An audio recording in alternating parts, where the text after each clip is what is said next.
What up everybody, and welcome back to King Crease, where we react to all things creepy and scary. This is your boy Angel here once again with another one, ready to share some content with you guys. Listen, today's video is so different than anything we've ever done, right? And I'm super excited to do this because we don't do nothing like this. We don't do things like this, you know what I mean? So I'm super excited about this one, right? So this video is a true story, a true event. So it's not like, you know, paranormal ghost stuff. It's not a short film. It's not jump scares. These are real events that happen. It's a story of a real event. And the title of the video is, okay, this is a long one, The Girl Who Shot Her Mom in the Head Due to Voices in Hers. So her mom in the, is the story of this, okay? So you wonder, Angel, why are we doing this? This is not creepy or scary. I don't know what you're thinking if you don't think that somebody shooting their own mom in the head is not scary or creepy. That is crazy, all right? All right? All right? Okay, enough of that. So guys, listen, I don't know about you, but serial killers and murderers and stuff like that, that's crazy stuff. That's creepy, that's scary. I don't know why you wanna, you know, be this way, but hey, things happen. So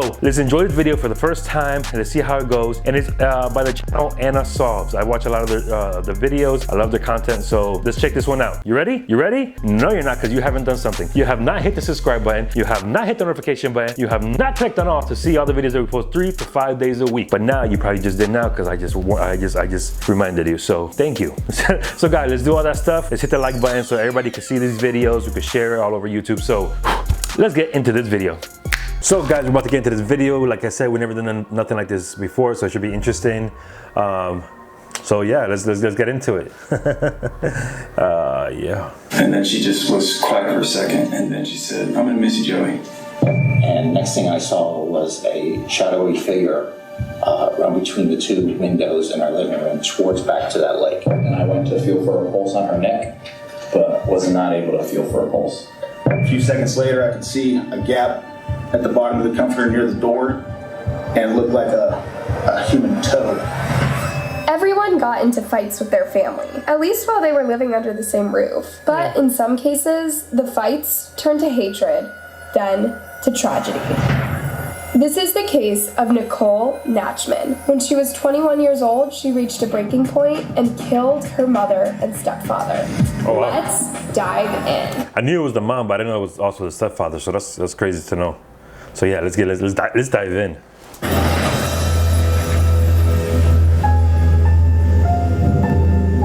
Nicole Natchman was born on February 11th, 1994, to Miriam Deans and Ronald Natchman in Texas. But she didn't exactly have a stable childhood. Everyone in her family was in a state of constant change. Nicole's mom, Miriam, had been married before to a man named Joseph Carey. They'd married in the early 1980s and had 2 sons, Joey and Kevin. Miriam and Joseph lived in Houston, Texas, until they split up in 1992. The next year, Miriam met Ronald while playing volleyball. They soon started dating, and just a few months later, Miriam moved in with Ronald. She'd lost her job. However, what Miriam didn't tell Ronald was that she was still officially married to someone else, and she had 2 kids.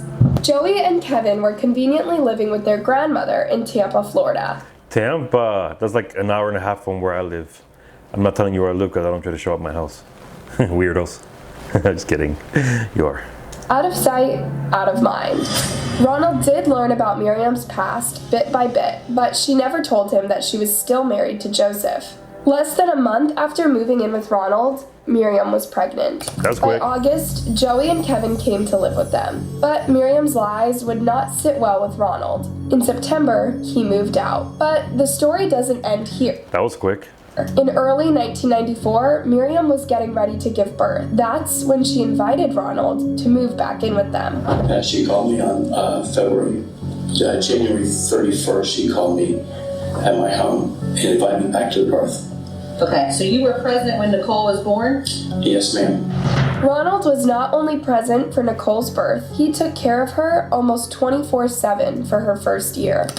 Okay, so if I'm understanding, her mom had the 2 boys, her and her husband separated, but still got pregnant by him. And when she met this guy, she was already pregnant. I think that's what I'm gonna understand. I'm not. I believe, because he left because she found out she was pregnant. I'm guessing, but then came back because he's a stepfather, right? We'll see. When I slept in the sunroom, and I took care of her every day. Why is Ronald then No, it can't be this. It can't be the stepfather because he shot the stepfather. Well, maybe the stepfather didn't die. I'm overthinking it. Let's just watch the video. back his tears as he talks about his daughter? Well, for starters, in January 1995, Miriam started a lengthy custody battle confused. over Nicole. The battle lasted 3 years, with baby Nicole getting swapped around between two fighting parents. Eventually, Ronald lost the battle. He would never see Nicole again. What makes this even stranger is that Ronald had another daughter from a previous relationship, and he had no contact with her for years either. It's accurate that you have another. I've noticed a lot that people who have parents who fight a lot and have issues together and they bring that in front of the kids usually have some kind of issue. It could be depression, stress, or sometimes even worse. So don't do that. If you're going to argue, if you're going to have a disagreement with your partner, try to do it away from your kids. I know it's hard because sometimes it just happens, but it could affect your kids in a big way. Child that you haven't had any contact with since she was 6 years old, correct? It's a yes or no question. That would be true. When Nicole was kindergarten age, Miriam took her to Tampa to live with her grandma. Just a year or so later, Miriam wanted to move again, this time to Virginia. That's when Joey stayed behind in Tampa. So I just immediately thought it was going to be a mess again. So I wanted to stay where I was happy. This is just to paint a picture of how agitated Nicole's family was, but she wouldn't be living with them forever. After graduating high school, Nicole began attending Florida State University in Tallahassee. Go Seminoles. That's a 4-hour drive from Tampa, so she would be away from her home during her studying years. She started studying history, but then changed her major to public relations, after deciding that, quote, there's no future in history. It was the summer of 2015, and Nicole was back living with Miriam and Robert after completing her freshman year. For the first month of her summer break, Nicole visited her brother Joey in Washington State. While she was there that summer of 2015, did she ever discuss any issues with you about your mom? Nothing out of the ordinary. Okay. Nothing, just typical. But something was brewing inside Nicole's mind. Something absolutely no one around her saw coming. In August 2015, Nicole applied for university housing in Tallahassee, but she was too late. Apparently there were no more dorms left for that school year. Of course this was a problem as Nicole lived 4 hours away. My mom lives in Tallahassee. Well, when I go visit her, I go by the school all the time. Very huge school. I don't know why I'm telling you this, but yeah, facts. The school. But just a few days later, the university called. They could give her a space in overflow housing. This was a temporary accommodation for students awaiting regular dorms to free up. But the overflow housing required a flat $100 fee, which Nicole couldn't afford at the time. That's when she called her cousin David to ask if she could borrow the money. When he agreed, she turned up at his house in 5 minutes. I just knew that she needed to borrow the money, so she showed up, she gave me a hug, and I said, she said she needed the money, I gave it to her. The two even joked that this probably seemed like a sketchy drug deal from the outside. Then they hugged once more, and Nicole left. A few days later, she would murder her parents. Oh, that was a very drastic change right there.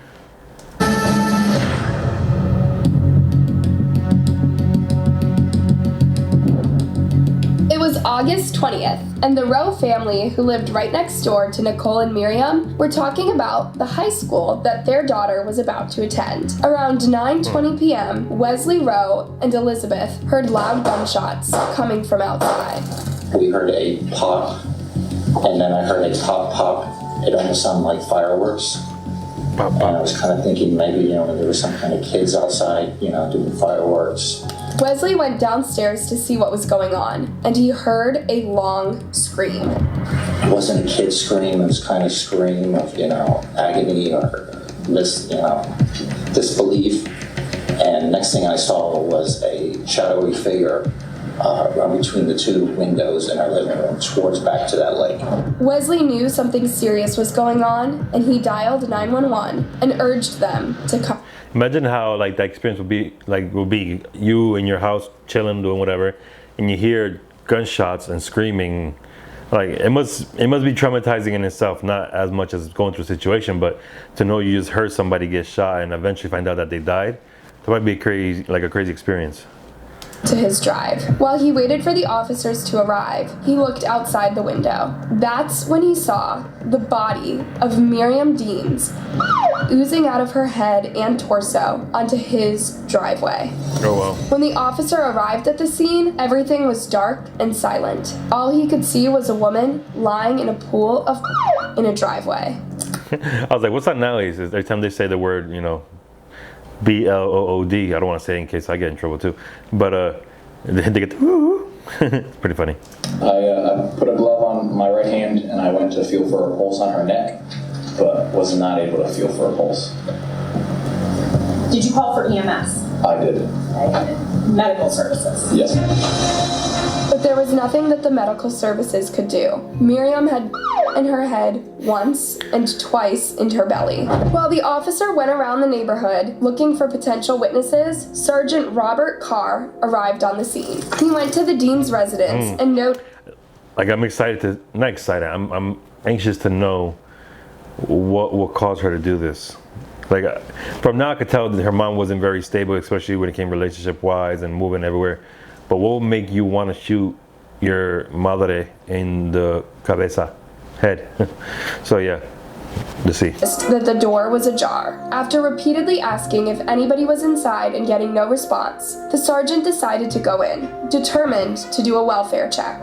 Inside, he and his team discovered a locked bedroom door. As I was able to get the door open in from left to right, I immediately on the floor saw a comforter that was covering up, not knowing exactly what it was at the time.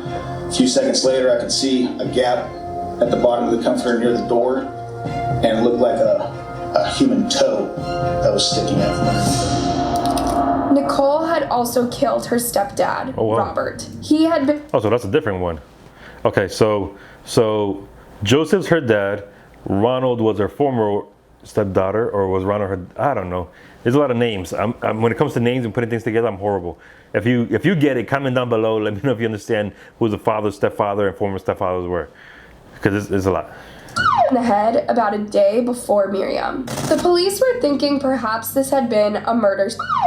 Miriam killing Robert, then taking her own life. But who would shoot themselves in the belly twice, and then in the head? Miriam also had abrasions on her forehead, indicating that she had fought her killer. Soon enough, the police found a crucial bit of evidence in the house. A small, pink fingerprint. It was Nicole's, and it had Miriam's blood on it. But as far as the police knew, Nicole was staying with her grandma. However, multiple neighbors confirmed that Nicole had been to Miriam's house in the days leading up to the shooting. Detective Michael Messer took over the case and began seriously looking at Nicole's behavior. I needed to talk to them. You really said they would have been staying at your grandmother's house. I guess. Yeah, I do it sometimes, but I didn't tell Nancy. Oh, are you? I spend with a day or two, so. Nicole said she was driving, so Michael asked her to call him back later. When she didn't, he spoke to Nicole's uncle. He would call her and press her with the detective's questions.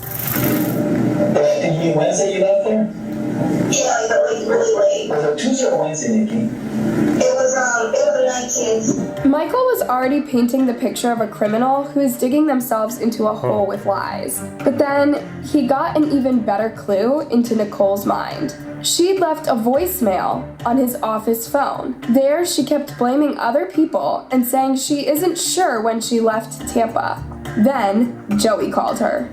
So, the one thing I'm noticing about watching these videos, there's a lot of names, so you really have to pay attention to who is who. I'm gonna have to give myself a paper and pen for the next one, so I can write down who's who, because there's a lot of names. Joey, Ronald, Joseph, Nikki. Yeah, so if you're able to keep up, amazing. Congratulations, because this got me confused. I get to know what's going on, but the name-wise, a lot of names. I started off with the normal chit-chat, love you, we'll see you soon. And then she just was quiet for a second, and then she said, I'm gonna miss you, Joey. Just like that, just very matter of fact, I'm gonna miss you, Joey. Yeah. Nicole's strange line didn't make sense to Joey from the get-go. In fact, at first, he even thought Nicole was thinking of taking her life, destroyed with the news of her mom's death. When he asked her not to hurt herself, Nicole asked, "Why would I do that?" Joey wanted to know what she meant with her strange line. And she says, "I shot him." I said, "You did what?" Like, I shot Mom and Bob. I said, and I remember leaning forward. On the couch and saying it again. I was like, "What do you mean you shot Mom and Bob?" I was like, "Why'd you do that?" Or something to that effect. And she just started crying really bad. While she was crying, Nicole started talking. That's crazy how she like just admitted to her brother like that she killed her mom and stepfather. That must be like, in his situation, that must be crazy to hear that your sister killed your parents or your mom and stepdad. How do you react to that? What do you do at that point? You know, if my brother ever called me and tell me something like this, like, that's my brother, you know, and you want to protect him and be there for them, but he killed the parents, you know what I mean? So that's a hard situation. That's crazy. What would you do? I would like to know. Really fast, to the extent that Joey couldn't understand a word. Finally, Joey calmed her down, and Nicole started explaining her past few years. Apparently, following a school trip to London a few years back, she started hearing high-pitched screams in her head. She couldn't sleep, and her mental health got worse and worse. Then she told Joey something that would make zero sense to him. She said, "If I had only gotten the good news phone call about the dorms earlier, I wouldn't have had to do it." Nicole then said she wasn't sorry she did it, but she was sorry she had to do it. Apparently, she was supposed to be going back to Tallahassee on August 19th. But she received a call saying she wouldn't be receiving a dorm room that year. First, she shot Robert with his own gun, knowing her mom was away for the weekend. The voices in her head started calming down, and she thought this was a sign from God that she should finish the job and kill her mom too, in order for the voices to fully stop. But as she was waiting for Miriam to get home, she started getting cold feet. She jumped out the window just as Miriam pulled into the driveway. It was too late. She would see Robert, so she had to die. When Nicole got to her overflow housing, she asked her new roommate to cover for her, saying she'd moved there the day before. But soon enough, Michael Messner was in Tallahassee with an arrest warrant for Nicole. During her trial, Nicole's defense team argued that she suffered from battered child syndrome, and she believed she had to kill her mother to save her own life. Even if that was true, it didn't stand as a reason for her to kill Robert too. The defense attorney argued that Nicole suffered a schizophrenic episode when she killed Robert. So schizophrenia on one day and then self-defense the next? Furthermore, Nicole had never showed any signs of schizophrenia. That sounds like a trial I just seen recently, where every time they got caught in a lie or it wasn't working the way, they just try to switch it up, even though it made no sense. You know, the Johnny Depp Amber Heard. Yeah, if you didn't see that, that was crazy. But yeah, so trying to say she's crazy, one, then they're trying to say she was being abused. Either way, I guess I can't put an input of like at least in the point of being abused, because if you're being abused constantly and you feel like there's no way out, then you kind of resolve to like the most drastic outcome. So it's crazy though. It's crazy. I couldn't see myself ever doing something like this. Prior to the murders. It's unclear if she was even telling Joey the truth when she talked about the voices. The defense brought a psychiatrist to say Nicole was schizophrenic. But the prosecution psychiatrist, Dr. Lazaro, proved the defense psychiatrist had completed her training 40 years ago and was using a method that no working psychiatrist uses currently. Nicole was not schizophrenic. She went from like a normal looking girl to looking like she's part of the Beatles. I shouldn't say that. Because she doesn't meet the criteria for schizophrenia. What does she mean? She doesn't have any of the symptoms. The hallucinations, she doesn't have any hallucinations. I asked her directly about symptoms consistent with schizophrenia. She denied that. Nicole even denied telling Joey she heard voices telling her to kill her parents. The defense just didn't stand. Nicole was sentenced to life in prison without the possibility of parole. That's crazy. Nicole's attempts to paint her mother as the villain, who made her scared for her life, simply didn't work out. Attorney John Terry said of Miriam, "It's a sad story that cannot offer anyone closure. Nicole will spend the rest of her life behind bars, while what's left of her family will try to rebuild their lives and put this trauma in the past." It's crazy. And that's the horrifying case of Nicole Natchman. Thanks for watching, you guys. Hey, don't be shy. Give this video a like and subscribe. And if you can take it, why not check out our other disturbing cases? Have a good night, stay safe, and take care of each other. You too. It's scary out there. Yes, it is. So guys, listen. Okay. So know that there's people out there that could be normal one day and the next day just bam, right in the noggin. You know, it's crazy to think there's people out there that, yes, there's people out there that deal with, you know, stress and depression and go through different things in life, but to know that you don't know what people next to you are going through and how they might switch up. You know, unfortunately, you see it every day with, you know, these shootings in schools and hospitals and stuff. Somebody that you would never think would do something crazy like this just snaps and does horrifying things to people that don't deserve it. You know what I mean? So this is very scary to me. Like, it makes me like question everybody that walks next to me. Like, are you okay? Are you good? You need to see a doctor, you know? But yeah, man, I hope you guys enjoyed this video. It is something different. Like I said, we've never done nothing like this before. Let me know if you like these type of videos, if you want to see me do more like this. There's a lot of videos out there like this that I could react to. So comment down below, let me know if you like it. These videos, we're not really gonna rate them because it's not a scary, like a movie type ghost stuff. But I will say if it's good or bad. I did enjoy it. Great storytelling. A lot of the names, having all these names, it was very confusing for me. But besides that, it was a very interesting story. So guys, with that being said, I hope you guys enjoyed this one. If you can, please remember to subscribe, like, share with everybody you can. Hit the notification button, click on all so you can see all the videos we post 3 to 5 days a week. So guys, hope you enjoyed it. And remember, if it's creepy or scary, we'll watch it. See you on the next one. Peace.